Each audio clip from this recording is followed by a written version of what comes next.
Muy buenos días a todos y todos ustedes. Vamos a dar unos minutitos en lo que se terminan de conectar todos los demás compañeros para comenzar con este webinar del día de hoy.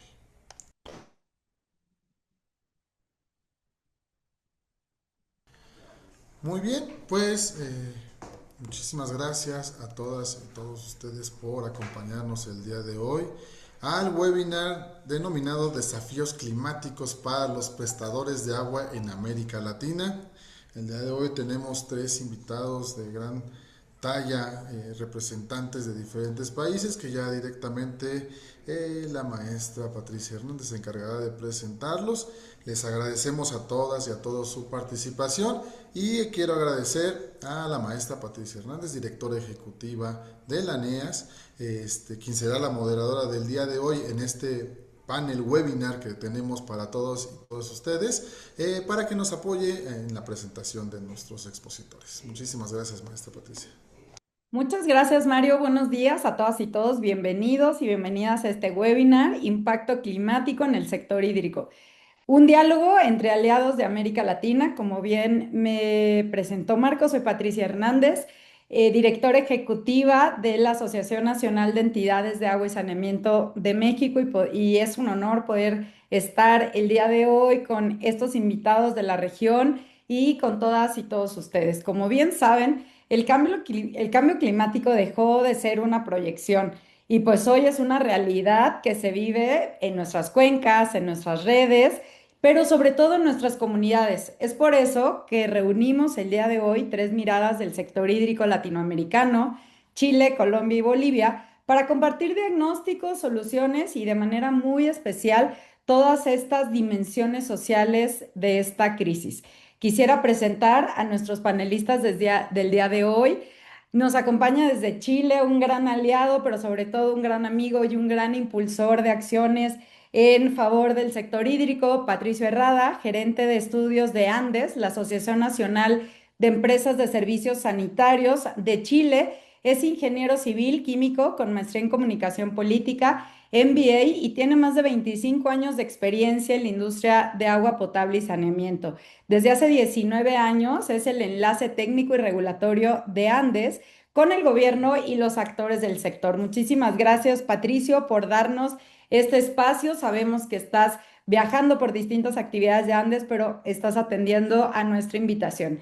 Y desde Colombia, una asociación aliada con ANEAS, María Fernanda González Martínez, que es gerente de sostenibilidad y ambiental de Andesco, ingeniera ambiental y civil de la Universidad de Andes, con maestría en sostenibilidad por Aalto University en Finlandia y maestría en Derecho del Estado con énfasis en recursos naturales. María Fernanda es especialista en regulación ambiental y análisis de política pública. Muchísimas gracias, María Fernanda, y como siempre, agradecerle a Andesco por esta vinculación que hemos tenido desde hace varios años. Y desde Bolivia, Aide Villalta, que es la encargada de Relaciones Públicas y Gestión Social de Zahuapac, que es la Cooperativa de Agua Potable y Alcantarillado de Santa Cruz de la Sierra, Bolivia, en Santa Cruz.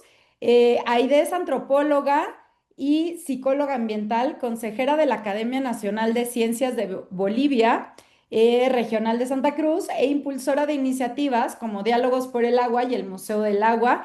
Y sin duda su trabajo es sumamente importante porque une desde el agua, la educación ambiental y la participación ciudadana. Muchas gracias, Aide, y bienvenida a este webinar y bienvenidos a todos. Tendremos tres rondas de preguntas y un cierre al final donde les quiero pedir a nuestros panelistas que nos den respuestas de máximo 4 minutos. Ahí les haré una señal. Yo sé que tienen mucho por compartirnos, pero también me gustaría que al final de esta participación pudiésemos recibir preguntas de los más de 150 personas que se encuentran conectadas en este webinar directos desde Zoom, más los que están a través de redes sociales, para que podamos compartir pues, lo que ustedes han hecho. De igual manera, los que nos acompañan, favor dejen de dejarnos sus preguntas en el chat, ya sea desde el Zoom o en comentarios en redes sociales. Y con esta primera ronda queremos platicar un poquito el diagnóstico, ¿no? ¿Cuál es el impacto desde el territorio?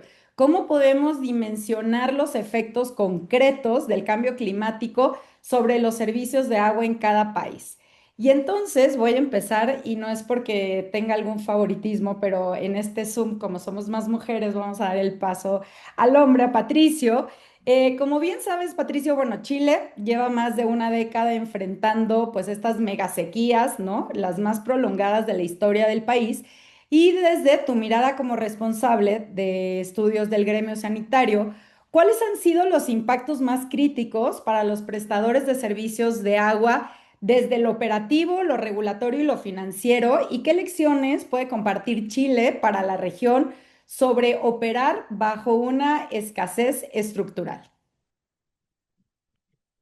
Muchas gracias, Patricia, a mis colegas de Colombia y de Bolivia y por supuesto a toda la audiencia que nos acompaña hoy día. ¿Ya? Muy agradecido de la invitación y la oportunidad de compartir algunas experiencias de lo que estamos haciendo acá en Chile.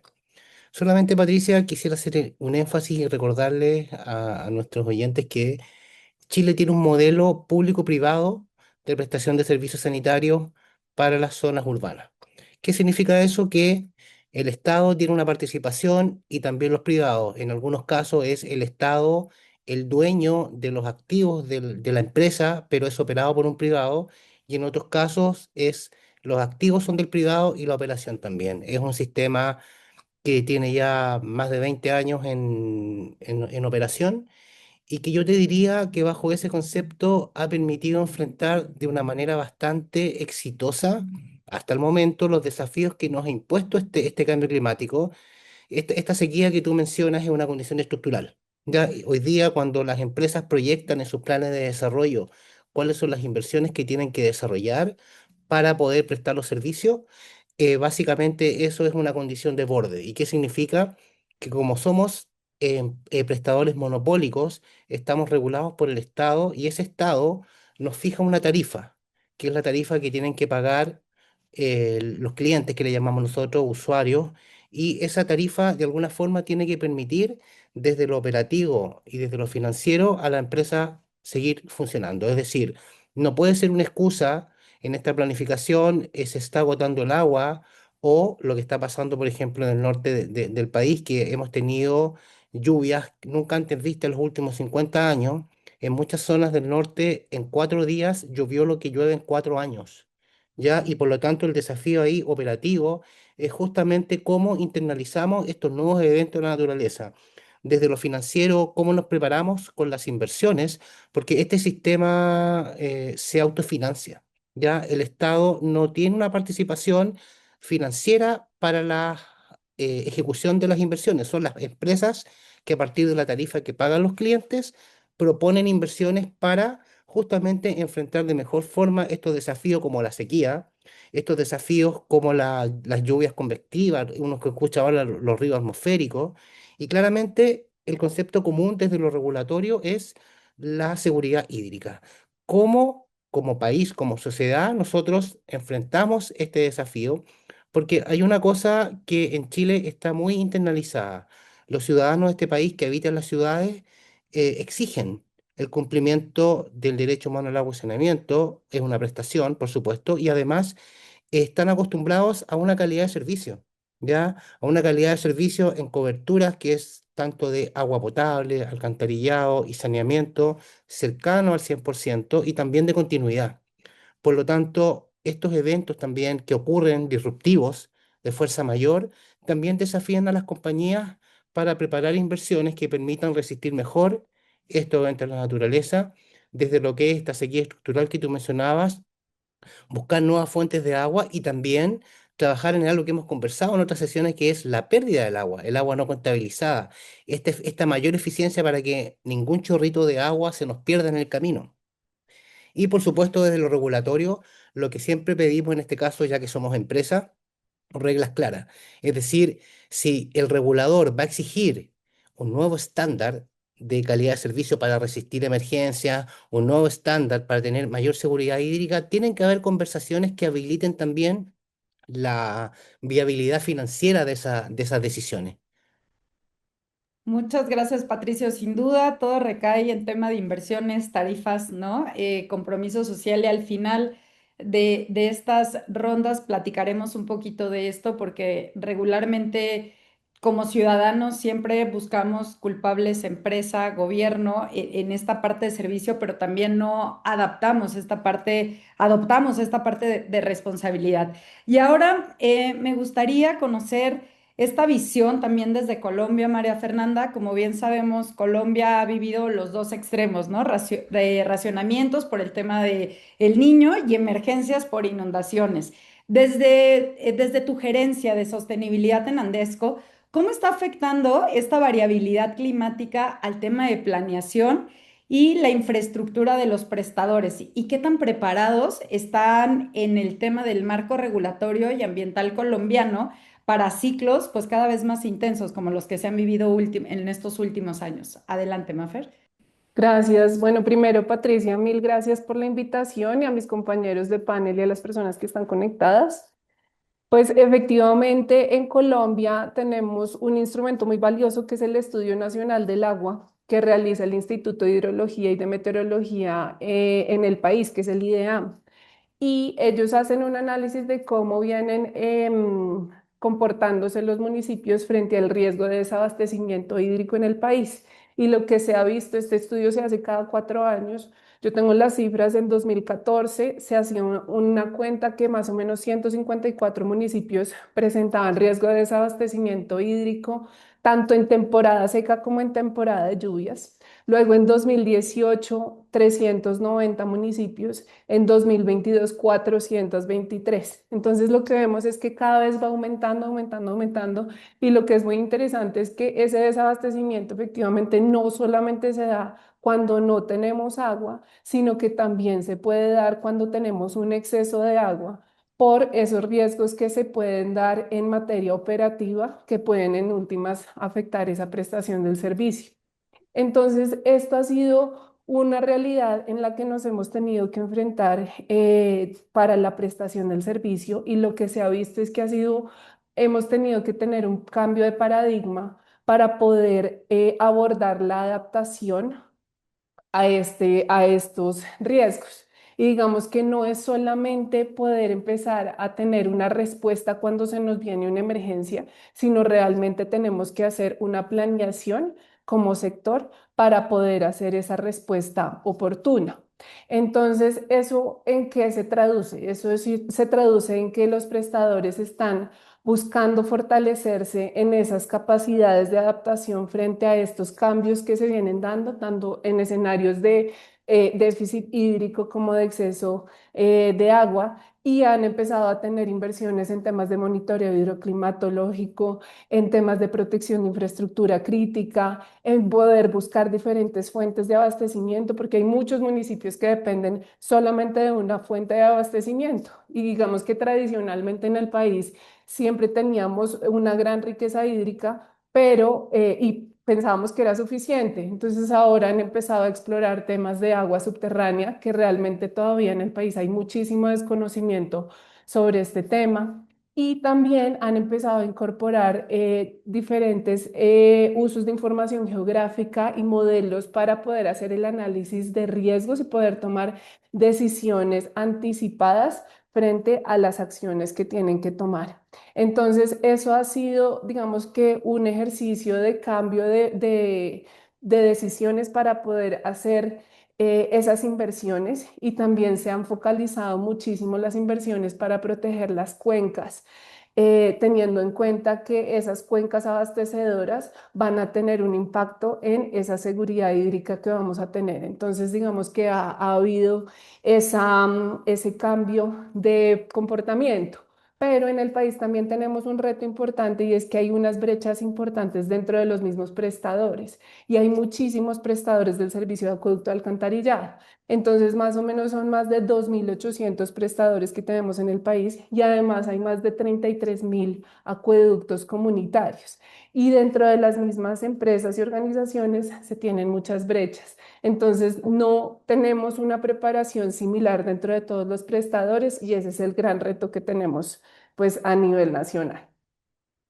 Muchas gracias, María Fernanda. Sin duda tocaste un dato importantísimo, el tema del monitoreo, información para poder generar acciones, tanto cuestiones de sequía como inundaciones, ¿no? El tema de poder cambiar esta parte de las desigualdades. En México tenemos cuestiones parecidas. Desde ANEAS, nuestro presidente, el ingeniero José Lara, nos ha pedido que trabajemos mucho en eso y justo estamos trabajando en una plataforma nacional de inteligencia geográfica e hídrica que está disponible en nuestra página de internet, donde al día de hoy tenemos más de 60 capas, que es de información pública, para que se pueda generar estos análisis por sector, por colonia, por ciudad, de igual manera un mapa de protocolos de sequías, ¿no? Que hemos desarrollado con el Instituto Mexicano de Tecnología del Agua, justamente para poder tener esta información, porque como bien comentas, en México también pues tenemos muchísimos tipos de organismos operadores, de prestadores de servicios con distintos niveles de inversión, de conocimiento, de infraestructura y de tecnología. Entonces, sin duda, esto es un punto que tenemos en común y seguiremos pues intercambiando esta información porque creo que es muy importante poder compartir estos datos. Muchas gracias por esta información. Y ahí de Santa Cruz, como bien sabemos, es una de las ciudades, Santa Cruz, Bolivia, con mayor crecimiento en Sudamérica y depende pues 100% de sus acuíferos. Desde tu experiencia en esta gestión social que llevas en Zahuapac, ¿cómo se está viviendo el cambio climático en el territorio y en las comunidades? Esta parte de las sequías, de las presiones sobre las fuentes, los eventos extremos, ¿y qué papel está teniendo la empresa y la ciudadanía para poder enfrentarlo? Hola, muy buenos días. Muchas gracias por la invitación. Saludos también a todas las personas que están conectadas a la transmisión. Bueno, los efectos del cambio climático en nuestro país, con una geografía tan diversa, tan variada que tenemos en Bolivia, también son así de diversos, porque la realidad hidrológica lo es, ¿no? Yo puedo hablar desde Santa Cruz de la Sierra, que estamos a 416 metros sobre el nivel del mar, y la realidad que viven en los Andes, en la cordillera de los Andes, que vemos que los glaciares han disminuido en un 30 a 50% en los últimos años. Por ejemplo, Chacaltaya, que era la pista de esquí más alta del mundo, ahora está cerrada y solamente vemos piedras, ¿no? Entonces, aquí en Santa Cruz de la Sierra tuvimos un evento el año pasado, en diciembre, de cooperativas de agua. Aquí hay, se llaman EPSA, empresas prestadoras de servicio, que son en mayor parte, son cooperativas en Santa Cruz. Es decir, que tenemos asociados que forman parte de la gobernanza institucional, ¿no? Y de la toma de decisiones, por tanto, de la empresa, ¿no? De la cooperativa. Y en este análisis que se hizo, participaron 58 cooperativas de agua e identificamos algunos puntos importantes de cuáles son las principales problemáticas. Entre una de ellas, y que vimos que el 57% casi de las cooperativas lo tenía como una preocupación, era justamente el riesgo al desabastecimiento de agua, ¿no? Como una de sus principales preocupaciones. Y ahí, ¿por qué? Existen cooperativas que son más grandes, como la nuestra, que sirve más o menos a 1,5 millones de habitantes, y otras cooperativas que son pequeñas. En Santa Cruz también tenemos áreas que están en el Chaco, características por sequías, mucha sequía, en la Chiquitania, en los valles y la parte de los llanos, digamos que sería Santa Cruz, que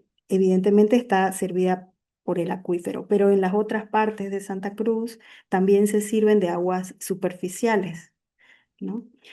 Otro problema que se encontró era la vulnerabilidad de las fuentes de agua desde las que acceden las cooperativas para prestar el servicio.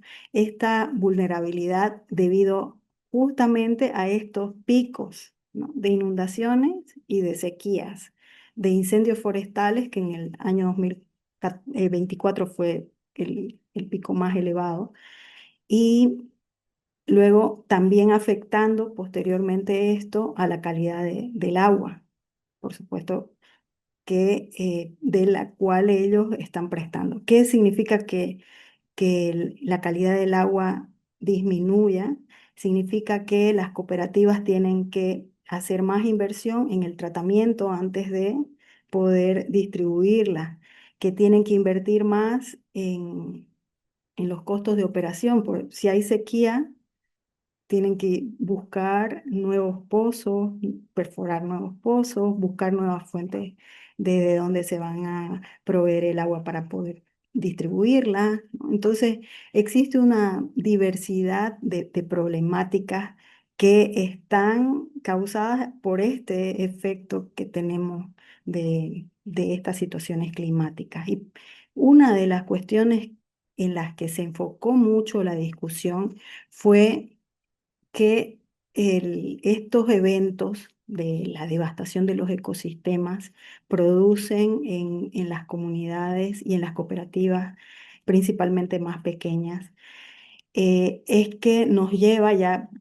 seguramente en la segunda ronda vamos a ahondar en este tema, a tener que proteger más las fuentes, ¿no? Las cuencas, a realizar una intervención y un tratamiento más integral de la gestión de los recursos hídricos, porque ahí tienen una problemática que está marcando esa posibilidad natural de regular el agua, ¿no? Del medio ambiente. Entonces, dentro de la cooperativa Zaguapac, nosotros hacemos la previsión de la prestación del servicio de distintas maneras, y una de las más importantes es justamente el conocimiento del acuífero. El acuífero, desde que se crea la cooperativa en 1979, se realizan estos estudios a detalle. ¿Por qué? Porque nosotros necesitamos conocer el acuífero del cual extraemos el agua para poder planificar cómo va a ser la distribución. Como decía Patricia, la ciudad ha crecido muy rápidamente. Entonces, la cooperativa ha acompañado este crecimiento. Casi podemos alcanzar el 100% de prestación de servicio en agua potable y el 67% y un poquito en alcantarillado sanitario, que son estos niveles que no representan al país, pero por esta planificación que se hace a corto, mediano y largo plazo en Zaguapac, se puede llegar a estos niveles de prestación del servicio. Somos bendecidos realmente en Santa Cruz por tener este acuífero que, según las previsiones y según los estudios realizados, no existe, digamos, riesgo de desabastecimiento todavía, ¿no? Por el momento. Entonces, lo que sí podemos mencionar es que existe contaminación, ¿no? En inicio, en los primeros años, nosotros extraíamos el agua de 50 metros de profundidad, y actualmente se extrae de 350 metros de profundidad. Entonces, vemos cómo la contaminación igual va avanzando a lo largo del tiempo.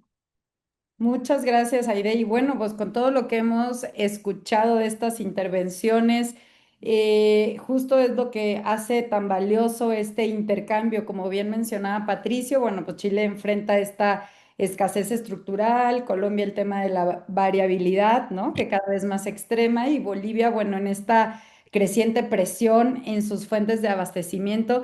Y en el fondo, pues las tres regiones o los tres países y México también compartimos los mismos problemas, y cómo el gran problema y el gran reto es cómo poder asegurar el agua para todos las y los ciudadanos, el poder generar esta adaptación en la infraestructura que se diseñó para un clima pues que ya no existe, esa infraestructura de hace 30, 40 años, y el poder generar este financiamiento en esta adaptación, obviamente también sin dejar atrás a las comunidades más vulnerables, ¿no? Definitivamente no son tres historias distintas, creo que son tres visiones con el mismo desafío. Y aquí déjenme nada más hacer una observación, porque ya por ahí el maestro Víctor Burguet me está diciendo que estamos confundiendo variabilidad climática con cambio climático, cuestiones que no son lo mismo. Y a veces usamos como sinónimos, pero bueno, el tema de variabilidad climática son estas fluctuaciones naturales del clima, ¿no? Los años más secos y los más húmedos, los ciclos del niño, la niña,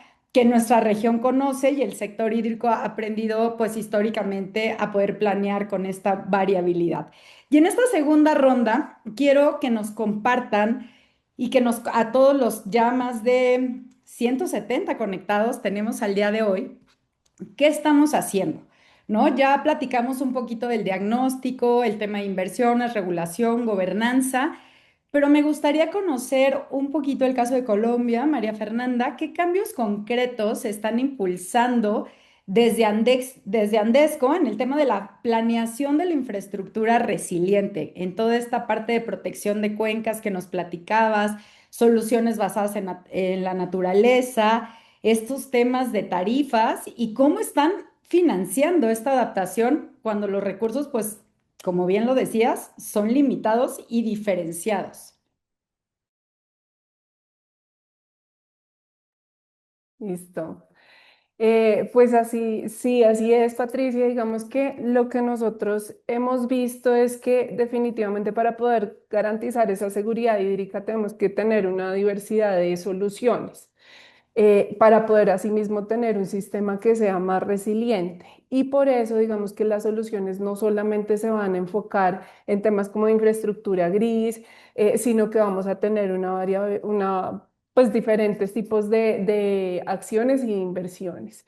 Entonces yo les comentaba ahorita como el tema de poder tener la modelación de diferentes alternativas de abastecimiento, la evaluación como de ese potencial que tenemos de las aguas subterráneas, pero también estamos ahorita impulsando algo muchísimo y es el tema de el reuso de aguas residuales tratadas, que a nivel normativo y de regulación dentro del país todavía tenemos unos retos muy importantes porque casi que es igual de complicado o de sencillo pedir una concesión de aguas de una fuente natural que buscar generar ese reuso de aguas residuales.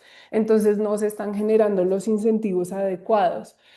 También hay un foco en la gestión de pérdidas, porque obviamente, digamos, dentro de los sistemas es inevitable que hayan pérdidas, pero la idea es poder tener unos sistemas muchísimo más eficientes. Y también hay un enfoque en temas como de gobernanza del recurso hídrico, entendiendo que hay unos escenarios de escasez y que se tiene que dar unas prioridades para ciertos usos. Entonces, lo que nosotros hemos visto que han venido avanzando desde las empresas y que ha sido un modelo muy interesante y fue un ejemplo también para poder abordar, digamos, esa estrategia de seguridad hídrica para las regiones y, por ejemplo, para Bogotá, que tuvo un periodo de racionamiento bastante importante entre 2024 y 2025, es que se está focalizando obviamente unas acciones en inversión de infraestructura gris, porque obviamente es necesario poder hacer las captaciones, el tratamiento, distribución del agua, pero también el tema de inversiones en infraestructura verde, donde esa protección de cuencas va a ser fundamental para poder garantizar el recurso hídrico y que podamos tener esas fuentes de abastecimiento. Pero también esas inversiones de focalizarse en temas de restauración de esos ecosistemas y desde la normatividad y desde la regulación ambiental. Acá en Colombia hay un enfoque muy grande en poder priorizar la adquisición de predios estratégicos en cuencas abastecedoras para que suministren esa agua para los acueductos. Entonces, digamos que también hay unos instrumentos a nivel de regulación que favorecen esa protección y también que favorecen esas inversiones ambientales para poder garantizar la seguridad hídrica. Y así también como los esquemas de pago por servicios ambientales para las comunidades que tienen unos predios estratégicos, que a partir de los resultados que tienen se les hace un pago para que puedan hacer una conservación de los ecosistemas y tener así ese servicio pues asociado al recurso hídrico. Pero también hay un foco en la inversión de infraestructura digital, que eso ha sido muy interesante para poder hacer ese monitoreo de esas condiciones hidrológicas y de poder hacer esos escenarios de riesgos y que faciliten así la toma de decisiones. El tema de financiación obviamente es complejo, digamos que no se puede depender solamente de las tarifas, sobre todo porque las tarifas tienen, digamos, acá también tenemos un régimen de subsidios cruzados entre los diferentes grupos poblacionales, pero sí se requiere una focalización de inversiones desde diferentes fuentes y lo que nosotros hemos visto es que para temas de seguridad hídrica vale la pena hacer esas alianzas con otros actores, no necesariamente prestadores de acueducto, sino que también otros actores que están dependiendo del recurso hídrico para poder así hacer inversiones que sumen a la protección de estos ecosistemas y que aporten también a la seguridad hídrica. Muchas gracias, María Fernanda. Muy interesante esta visión, no solamente centrarse en tecnología e infraestructura, sino también en cuestión de cuencas, ¿no? Y con esta tarifa que nos comentas. Hay de Zaguapac, que es un referente mundial como cooperativas de agua, y bueno, sabemos que tú has impulsado iniciativas como son el Museo del Agua, Diálogos del Agua. ¿Cómo crees que está vinculado o cómo se convierte esta parte de la educación ambiental, la cultura del agua y la participación ciudadana en estas herramientas reales de adaptación para el tema de cambio climático? ¿Y qué es lo que les ha funcionado en Santa Cruz? ¿Nos podrías compartir un poquito de tu experiencia? Ujú. Bueno, yo he acompañado, como dice Patricia, la implementación del Museo del Agua junto con un equipo liderado por Oscar Barbería aquí en Zaguapac y los diálogos por el agua. ¿De qué se trata estas iniciativas? Pues de poder gestionar el conocimiento. Nosotros hemos adquirido y generado conocimiento a lo largo de los años, desde el conocimiento del acuífero, con los distintos estudios que se han realizado, la práctica operativa que realiza la cooperativa y principalmente la relación con los asociados a través del modelo de gobernanza. Entonces, se trata de que nosotros podamos compartir esta experiencia desde adentro con, por un lado, tomadores de decisiones, con académicos, con las personas de la comunidad, con la gente de los barrios, y con estudiantes, con distintos públicos. ¿Para qué? Para que también ellos puedan conocer qué es lo que hace la cooperativa. Y otro pilar importante es la transmisión de este conocimiento, el compartir este conocimiento con otras cooperativas más pequeñas. Esto hace que nos fortalezcamos entre todos, porque no solamente de manera aislada se va a poder realizar una gestión adecuada del agua, sino de manera conjunta y compartida. Entonces, ya entre los desafíos y la adaptación que se ha empezado a realizar, por supuesto que está el tema de inversión, porque se necesita invertir para que la infraestructura sea más resiliente, como en el caso de Zaguapac, que hace la quema del biogás y próximamente este biogás puede transformarse ya en energía. Está el proyecto ya listo para que se pueda hacer realidad, ¿no? Y que además, no solamente esta infraestructura funcione, sino que funcione de manera eficiente. Y para que la infraestructura pueda funcionar de manera eficiente, también tienen que existir mecanismos de monitoreo y esto a través del SCADA es que Zaguapac puede monitorear en tiempo real tanto el agua, la prestación del agua potable como la de las aguas residuales, ¿no? El tratamiento del 100% de aguas residuales es ya también un logro que se tiene en el haber. Y esta gestión, como lo planteaba, esta gobernanza que se hace, implica todo un mecanismo por detrás, porque se tiene que organizar el territorio en distritos. Cada distrito tiene sus representantes, luego en asambleas donde se pueden tomar decisiones para el rumbo que va a tomar la cooperativa o las decisiones más importantes que se tienen que tomar. Y lo central que es la inversión en las personas, ¿no? Y que ya esto nos va orientando justamente al tercer punto, que sería ya la responsabilidad social, que es la educación ciudadana. Estos programas de Zaguapac educativo que por ejemplo en el 2005 llegamos a más de 7.000 estudiantes, o el desarrollo comunitario que plantea el disminuir el impacto de las intervenciones que tiene la cooperativa en el territorio. Más de 43.000 personas que han podido ser contactadas, informándoles sobre las obras, informándoles sobre el mantenimiento, informándoles sobre los distintos servicios o implementaciones que tenga que hacer la cooperativa. Siempre va a ser de alguna manera más cercano. Muchas personas preguntan, ¿y cuál es el éxito? ¿Por qué tiene tanto éxito Sahuapac y no otras cooperativas, por ejemplo, ¿no? Y uno de los puntos que nosotros rescatamos es la confianza que tiene la gente y la identificación que tienen las personas, los asociados y las asociadas con la cooperativa. Y esto no se realiza de un día para otro, son años de trabajo que se va forjando esa confianza que tiene la población en la cooperativa, ¿no? Y el acercamiento a los barrios con algunos talleres que se dan. Ahora, hay un elemento igual muy importante que en estas acciones educativas se está planteando que estas plantas de tratamiento de aguas residuales también puedan recibir personas a través de senderos ecológicos de educación ambiental, y que los niños, las niñas puedan conocer la fauna y la flora del lugar. No solamente es una infraestructura eh, de agua, sino que ya se transforma en una infraestructura socioecológica que está al servicio de muchos estudiantes y muchas personas interesadas en la biodiversidad también, que albergan ya estas plantas de tratamiento, ¿no? Y un punto más, que esta inversión en las personas tiene que ver también con las personas que trabajan en el agua.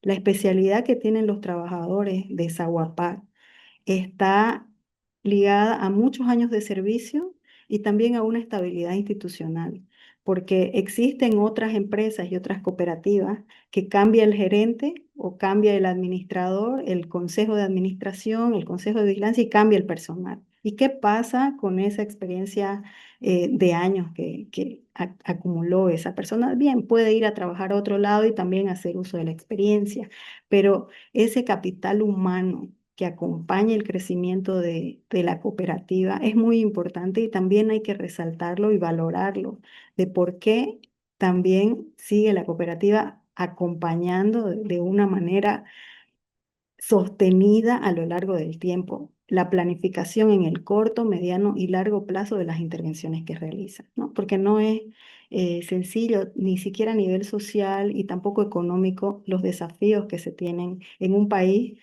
como el nuestro, que está ya, como todos conocemos, lleno de diversidades, digamos, ¿no? De realidad. Muchas gracias, Aide. Sin duda mencionaste datos muy importantes, este último, el tema de la continuidad, que es fundamental. Tenemos casos aquí en México muy exitosos que justamente tienen esta planeación a mediano y largo plazo, ¿no? Por ejemplo, La Piedad en Michoacán, León, varios casos que pudiéramos compartir, y también otros donde, bueno, tenemos una tasa de rotación muy alta. Pero esta parte de ser cercanos a la ciudadanía, creemos que es fundamental poder transmitir el mensaje de una manera clara, que entiendan realmente qué es lo que hace esta cooperativa, el prestador de servicios, la empresa. Es sumamente importante. Gracias por estas aportaciones que sin duda nos dejan estos casos exitosos para poder compartir. Y ahora esta última participación de Patricio, bueno. Sabemos que Chile ha apostado muy fuerte en el tema de desalación, en esta parte de reuso, que también Colombia ya está impulsando. ¿Qué papel crees que juegan las fuentes no convencionales en la estrategia de adaptación del sector sanitario, y qué barreras regulatorias o financieras han tenido que superar en Chile para poder superar, para poder hacer viables todas estas acciones que ustedes han ido implementando e impulsando de manera muy exitosa? Gracias, Patricia. Yo quisiera contarles que el tema de el agua propiamente tal en Chile es parte de la conversación política muy activa, ¿ya? En los últimos años en el Congreso se tramitó una ley en la cual, para consagrar el derecho humano al agua y al saneamiento, el uso de agua para fines humanos es prioritario frente a otros usos. ¿Ya? Entonces, si bien es cierto, tú lo mencionaste muy bien, hay que ir detrás de nuevas fuentes, pero también hay que hacer mejor gestión sobre aquellos recursos que hoy día existen y claramente en esa lista el Estado garantiza que el agua, el primer uso es para consumo humano. Lo segundo, efectivamente, hoy día cerca del 7, nosotros atendemos llegamos con servicios sanitarios en las ciudades a cerca de un poco más de 6 millones de hogares a nivel nacional. Ya Chile es un país muy largo, tiene 4.000 kilómetros de extensión, muy angosto y tiene todos los climas ya desde el desierto más árido del mundo hasta la Antártica, ya en el sur. Entonces, eso da, digamos, distintas soluciones para poder enfrentar esta escasez o estos desafíos hídricos. Por ejemplo, hoy día cerca del 7% de la población, de las familias que se atienden por servicios sanitarios en las ciudades, reciben agua desalinizada que es potabilizada. Ya, y probablemente ese número se va a ir acercando al 10% porque las plantas desalinizadoras para la población han ido aumentando. Hoy día tenemos la región de Antofagasta, ya que es una región de cerca de 600.000 habitantes, que el 100% de las ciudades se abastecen de agua desalinizada. Y esto también va avanzando en la región de Atacama, próximamente en la región de Coquimbo, y por eso pensamos que vamos a llegar como a un 10%. ¿Cuál es la respuesta del mundo político? Una ley para que haya una estrategia nacional de plantas desaladoras, una ley para que esta agua desalada también deba cumplir con ciertos requisitos extras desde lo ambiental y también desde lo técnico. En la misma dirección, por ejemplo, también acá se está avanzando en el reuso de las aguas servidas tratadas. Como ya siempre lo pongo en conocimiento, Chile trata el 100% de las aguas domiciliarias urbanas, ¿ya? Y esas aguas hoy día están disponibles para volver al medio ambiente o tener un nuevo uso. Y también ahí el Estado ha trabajado justamente en regulaciones que permitan colocar los incentivos adecuados para el desarrollo de estos proyectos.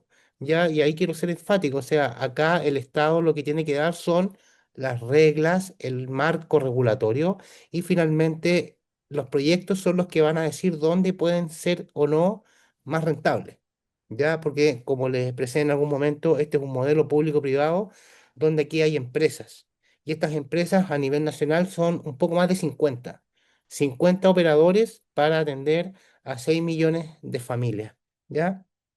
Y desde lo que son las propias compañías, en este caso, por ejemplo, que está, ya hablamos de la desalación, hablamos del reuso, está buscar esta eficiencia a través de las aguas no contabilizadas. Sin duda, este es un desafío mundial que también tiene el capítulo acá en América Latina y por lo tanto también ahí hay una conversación constante con el regulador de cómo buscamos aquellas prácticas internacionales que puedan ser replicadas en nuestro sistema, porque muchas veces existe la tentación de mirar la información internacional y decir, mira, en Turquía es un 30%, en Japón es un 3%, pero hay que mirar además el PIB de ese país, hay que mirar el desarrollo, ¿ya? Y por lo tanto, desde ese punto de vista, hay una planeación y esa planeación, digamos, va siendo reflejada en este instrumento que yo lo he mencionado varias veces, que es el plan de desarrollo, el compromiso que toman las compañías con el Estado para ir desarrollando infraestructura con un horizonte de 15 años,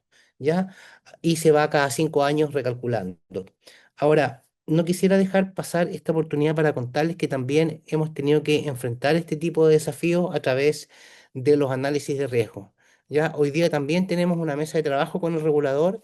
Estamos perfeccionando una metodología que ya existe, una metodología que permite levantar a nivel de alertas cuáles son aquellas zonas del proceso de producción de agua potable que podrían estar más expuestas a más de 12 riesgos que se levantaron. Y justamente lo que ahí se busca con el regulador es nuevamente buscar cómo se van a financiar estas obras. Acá todo lo que aparezca, todo lo nuevo, toda la resiliencia, todos los tratamientos extras, por el modelo por el cual funciona, se van a la tarifa.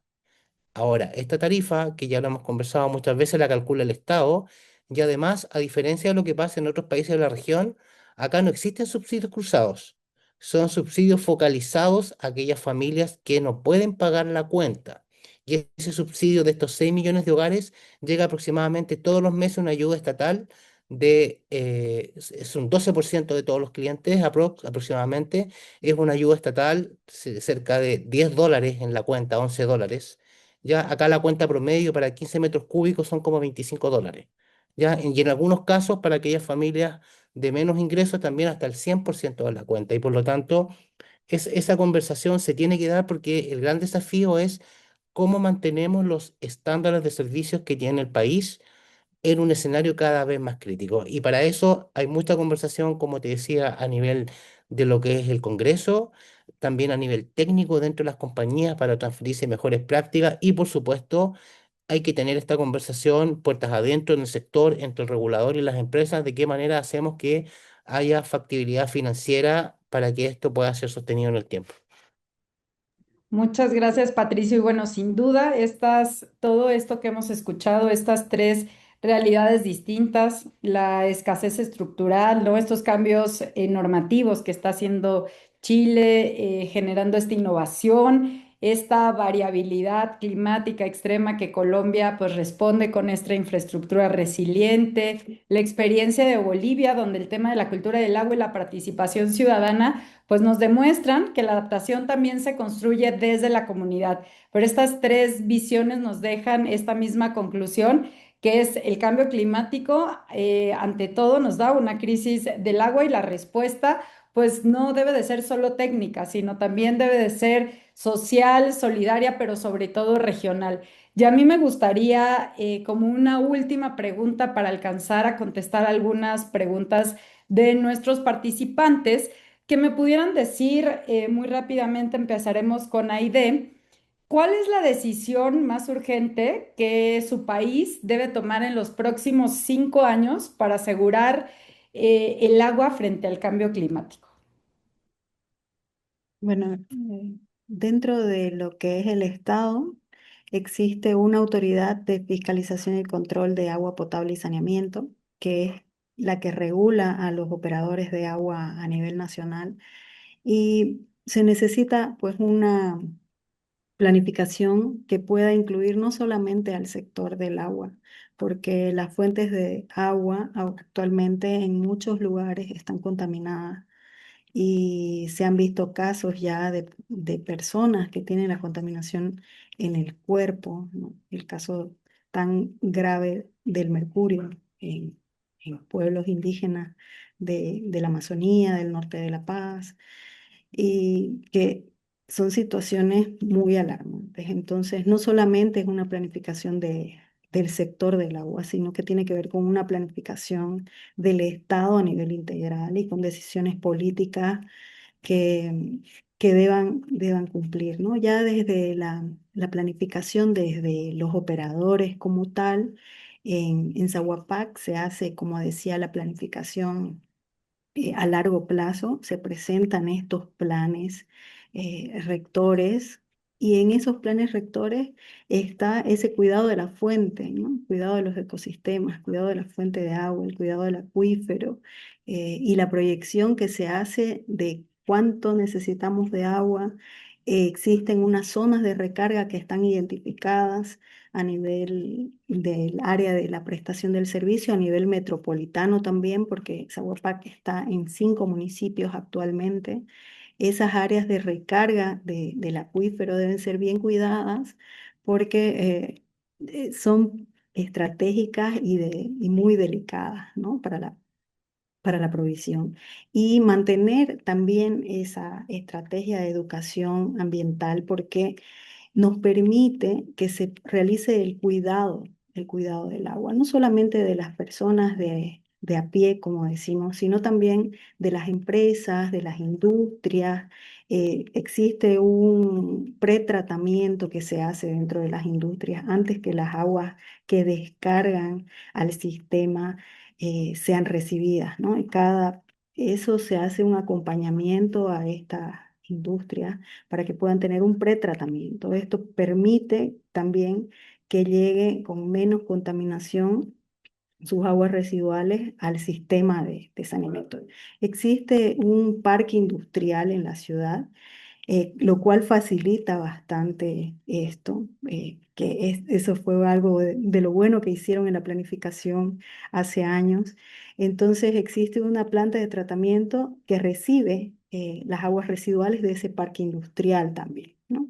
Entonces, bueno, hay experiencias exitosas, interesantes, pero principalmente esa gobernanza que debe existir entre todos los niveles del Estado, tanto del Estado plurinacional, de los gobiernos departamentales. Existe en el gobierno departamental un consejo que es específicamente para tratar temas de agua subterránea. Entonces eso es muy importante igual. Y a nivel municipal, ¿no? Que en la ciudad existen 11 cooperativas de agua, que todas estemos conectadas, fortalecidas, intercambiando estas experiencias y conocimientos para poder realizar una mejor gestión de los recursos hídricos, ¿no? Y por supuesto, el poder conectarnos con experiencias a nivel internacional también ha sido para Saguapac una posibilidad de encontrar posibilidades de innovación a lo largo de los años, ¿no? Estar conectada con organismos internacionales, ahora ser parte de la red de museos de agua de América Latina, de la IWA, participar en eventos que nos permiten conocer lo que otras personas están haciendo y mejorar de alguna manera lo que nosotros hacemos y poder compartir también estas experiencias desde lo que Saguapac viene realizando a lo largo de los años. Muchas gracias, Aide. Sin duda, muy interesante. Ya estaremos invitándote a futuras actividades de la NEAS para que nos compartas este proyecto de Museos del Agua, que también es una cuestión que se está impulsando aquí desde la Comisión Nacional del Agua, que están generando muchas acciones y poder conocer más de la experiencia que tienen. María Fernanda, desde Andesco, ¿qué crees con esta última pregunta? ¿Cuál es lo más urgente que el país, que Andesco, tiene que impulsar en los siguientes 5 años para evitar estos impactos de la variabilidad climática y sin duda de las acciones del cambio climático?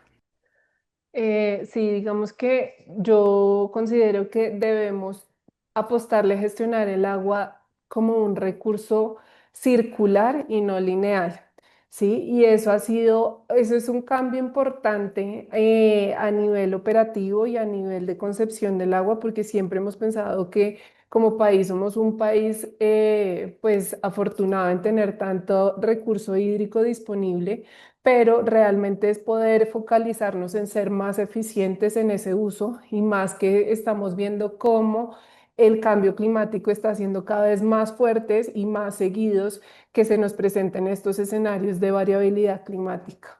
Entonces, esto pues tiene que estar acompañado de la protección de cuencas, de poder generar esos habilitantes para el reuso del agua, de acelerar esas inversiones que puedan fortalecer esa resiliencia que necesitamos en nuestros sistemas. Pero adicional a eso, nosotros tenemos un reto muy grande a nivel de inversiones en infraestructura del país. Y es que si bien, pues digamos que lo que vemos es las tarifas no son capaces de por sí solas de poder financiar todas esas inversiones que se requieren. Entonces se destinan unos recursos, pero esa destinación de esos recursos no significa que se estén ejecutando efectivamente las obras.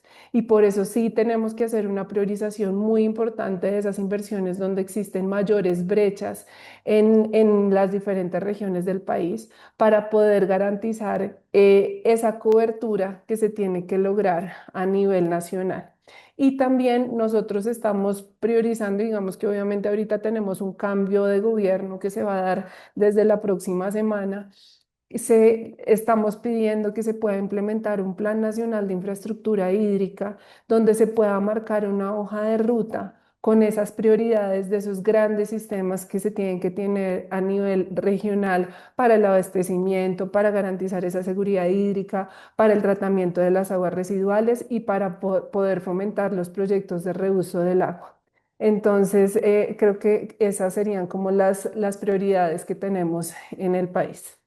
Muchas gracias, María Fernanda. Sin duda, muchos temas que poder compartir entre los países de la región. Y Patricio, como última participación, ¿cuál es el mensaje clave o las acciones urgentes que están promoviendo desde Andes en Chile para poder pues enfrentar a este cambio climático.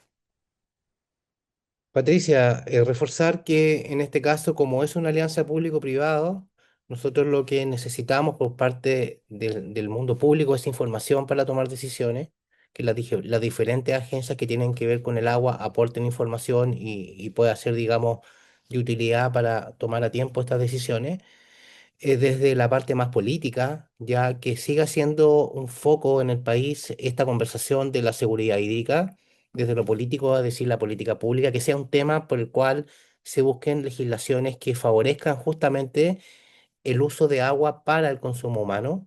Y en ese mismo sentido que el regulador, que es quien fija las tarifas también, vaya teniendo esta mirada sistémica de la sostenibilidad financiera.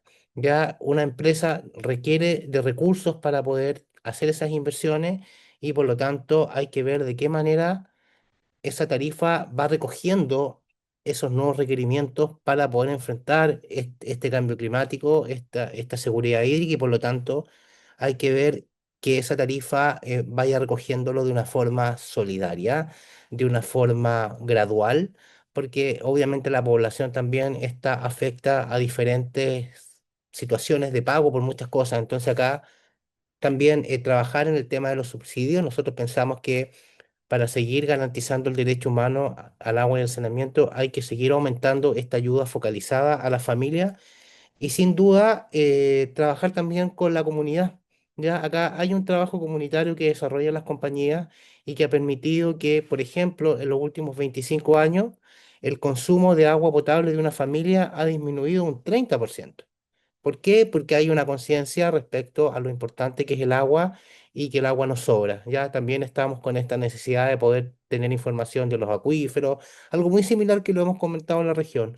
Y por lo tanto, lo que nosotros necesitamos para poder seguir brindándole a Chile, a las ciudades de Chile, el nivel al cual ellos están acostumbrados, que la autoridad política y que el regulador también vaya reconociendo de manera gradual estos mayores costos para enfrentar el servicio de la igual con la misma calidad en el futuro.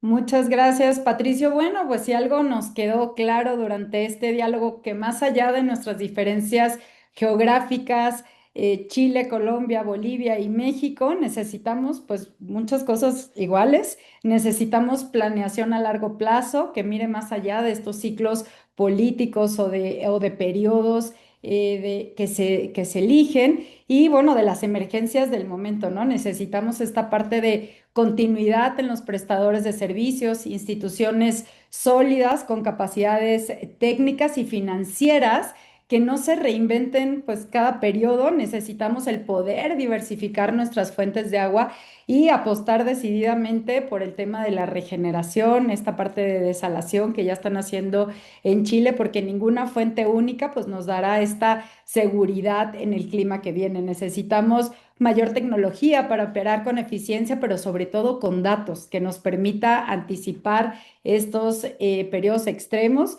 Y bueno, esta parte de la medición, el conocimiento compartido creo que es sumamente importante. No se puede planear lo que no se conoce, no se puede adaptar lo que no se mide. Y bueno, todas estas acciones tienen algo en común, son transversales y no pertenecen a un solo país, a un solo prestador, ni a un solo gobierno, atraviesan fronteras, sectores e instituciones, por eso funcionan si las construimos juntos como región. Quiero agradecerles a los tres, a María Fernanda González, Aide Villalta, Patricio Herrada, sus instituciones, por siempre compartir con nosotros y refrendar el compromiso del ingeniero José Lara, presidente de la NEAS, de todo el consejo directivo, de todos los asociados de la NEAS, por tender estos puentes entre los sectores hídricos de América Latina, porque el agua nos une. Y muchísimas gracias a los más de 185 personas que estuvieron conectadas el día de hoy.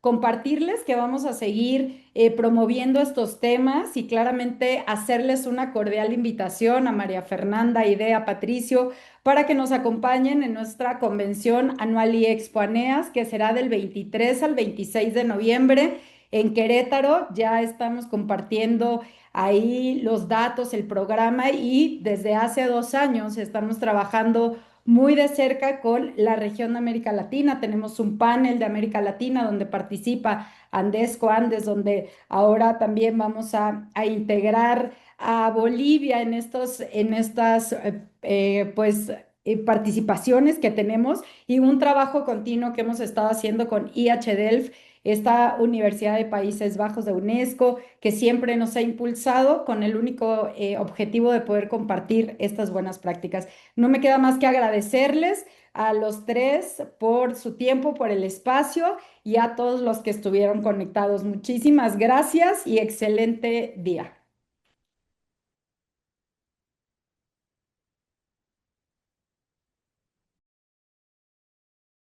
Centro donde organismos, instituciones, empresas y academia podrán generar nuevas alianzas y compartir buenas prácticas. Además, la exposición comercial permitirá conocer soluciones e innovaciones para fortalecer la gestión del agua en nuestro país. Te esperamos del 23 al 26 de noviembre en el Centro de Congresos de Querétaro. Prepárate para ser parte de este gran encuentro del sector hídrico.